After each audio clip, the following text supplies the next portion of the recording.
and this is what's happening in the 815. My name is Aija Penix, and I am an advocate for the people. I believe in abolition as an idea, and abolition is defined as the act of abolishing a system, an institution, or a practice. And I do believe that the police are an institution that operates as the tool for a system that should be abolished, and that is the system of white supremacy. I think that the system of white supremacy is the source of all of the issues that we are facing right now, and the police are a tool in that. And so in the abolition of white supremacy, there would be no need to continue with the police force as it exists today. The 16 and 17-year-olds that run around shooting each other, we're not wasting our time trying to save them. They're lost. Sorry, off to prison you go. I got nothing for you. Your family failed you up to this point, and there's nothing we can do for you.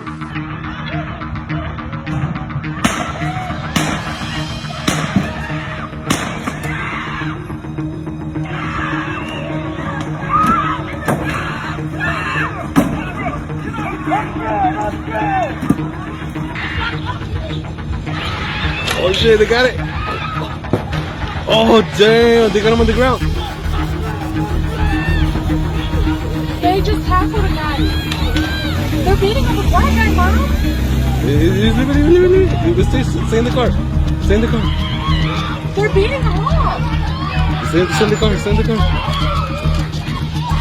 They got guns pointing at him, Mom.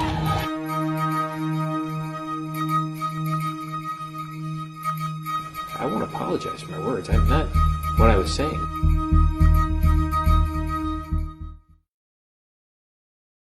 The funds that exist already in the budgets of these municipalities are heavily lacing the pockets of particular figureheads as well as officers. I think that officers are overpaid. I went through the city budget for the police and fire department in Rockford just a little while ago, and each officer is making, they're grossing, including their benefits, most of them at least, are grossing six figures. And I think that is an awful lot of money for someone who is not required to hold any type of degree, go under any sort of rigorous long-term training. I believe the last I saw was that the training that is required for police officers is 21 weeks. I went to school to be an esthetician at one point in my life, and my schooling was 10 months long. And that is just to deal with how to touch people's faces. That is not dealing with how to care for people's lives in the capacity that the police are required to care for life. So I think that they're overpaid. And I think that defunding the police is saying, hey, let's take this ginormous budget that we give to this one department and redistribute that budget in actual programs that offer care to the people. I think mental health programs are grossly underfunded. We already know that our education system is grossly underfunded. I think that allocating those funds and taking away the funds from the things like the weaponry that are used today, and the riot gear and the tanks that these cities have, all of that stuff costs a lot of money, and all that money could be funneled towards actual enrichment of the programs and enrichment of the communities that these people are charged with protecting and serving. The relationship between the black community and the police is a very fragile one. And it has a long history. our first encounters with police officers were when we were trying to escape the perils of slavery. And our encounters with police officers today aren't much different. There is a great deal of mistrust that exists in the relationship, and I don't believe that it is for black people to fix. It is not for black people to fix white supremacy. Ooh. Okay, so we can't just ride over this like a speed bump. When you said it's not black people's problem to fix white supremacy, I need you to dive in on that. Whose problem is it, and who has to fix it? It's a white supremacist problem, and white supremacists have to fix it. The problem is that white supremacists have no desire to fix it because their benefit in white supremacy is just way too great. Bottom line, someone said to me a couple days ago, it should be very, I don't know, it should be very simple. I don't know why people make racism so complicated. I said, it's not a complicated thing. They're not making it complicated. They understand the simplicity of it. The simplicity of it is to get rid of the idea that a specific race of people is beneath you. It's not complicated. They are just unwilling.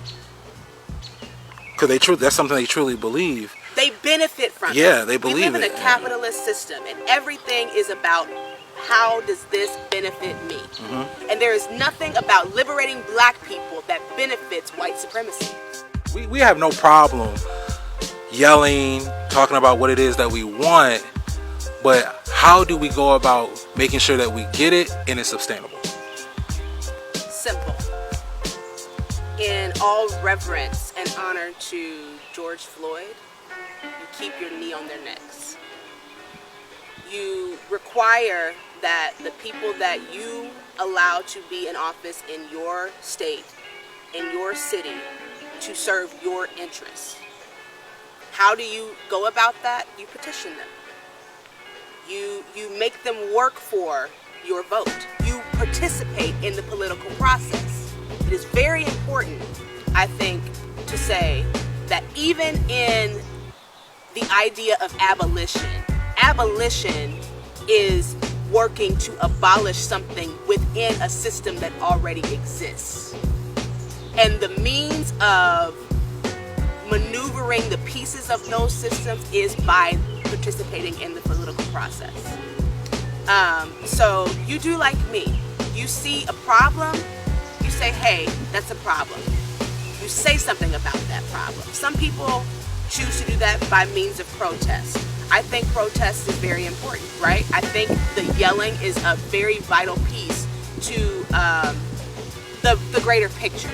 The protesters are the marketing department for the movement. And the movement is the eradication of white supremacy and the liberation of black people. Bottom line.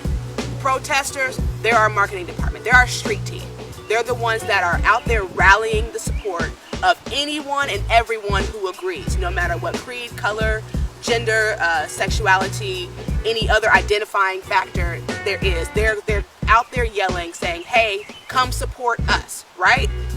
When we have the support of the people, we collectively, as a whole entire group that supports this cause, we petition our local governments, we petition our state governments, we petition the federal government to enact policies that serve us, to get rid of figureheads that do not serve us, to completely eradicate the policies that are detrimental to our life and to our well-being. That is how you make that change, and that is how you actually get the goal accomplished. You know, like the reason why there are city council members in Minneapolis right now who are saying, yeah, we probably should disband our police department, is because the people of Minneapolis said we would not take it any other way. We will take your jobs if you do not support us. And that's power of the people. That is all power to the people. Because the government does not exist for us to serve them. Yes. They exist to serve us. And if we are not aware of that, we will idly sit by and allow them to serve themselves. And that is not why they are here. I created a petition to persuade the mayor to ask for the resignation of Police Chief Dan O'Shea. This is not someone who should be responsible for facilitating the culture of policing in a city that is required to engage, build trust with, and police the entire community. He just called a sector of an entire community, particularly children, disposable. And any police chief who looks at any sector of his or her constituency as disposable cannot properly police. They are creating an environment that will operate from a biased perspective when dealing with that particular group of people. And it is a policy of this police chief that biased policing is wrong. He has a policy against biased policing, and his statements were a direct violation of that. In your opinion, who is more at fault for the police brutality? The officers on duty or the chief of police? It is my opinion that the fault of police brutality is threefold. It is always up to the officer on duty at the time that brutality is administered against a citizen to choose differently. It is always up to them to choose to do something different. It is also equally up to the chief of police to foster an environment that requires that excessive force not be used against citizens, and that sends the message that police brutality will not be tolerated within their force.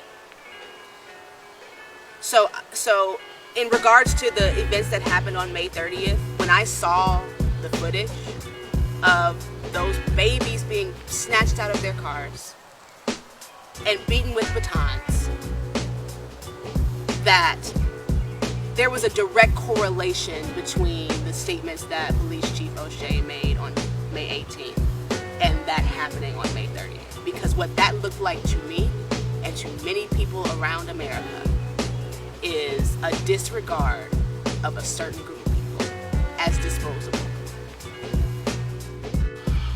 I encourage people everywhere to exercise their rights. I encourage people everywhere to exercise their rights in protest, in speech, in deed, in action. I also encourage people everywhere to participate in the political process. If we want to abolish a system, we're going to have to use a system to get that done.